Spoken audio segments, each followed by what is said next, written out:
বরুড়া উপজেলা। বরুড়া উপজেলা কুমিল্লা জেলা সদর থেকে ২৬ কিলোমিটার দক্ষিণ-পশ্চিমে অবস্থিত।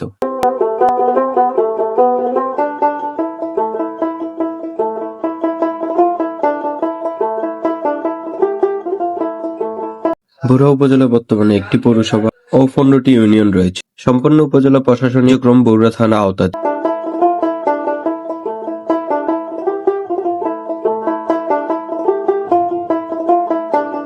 এর ইতিহাস সম্পর্কে যদি আমরা জানতে চাই, তাহলে বৌদ্ধ ধর্মীয় খ্যাতা বরুয়া, এছাড়াও এই অঞ্চলের অধিকাংশ স্থানে পান চাষ করা হতো, যা এখনো বিদ্যমান।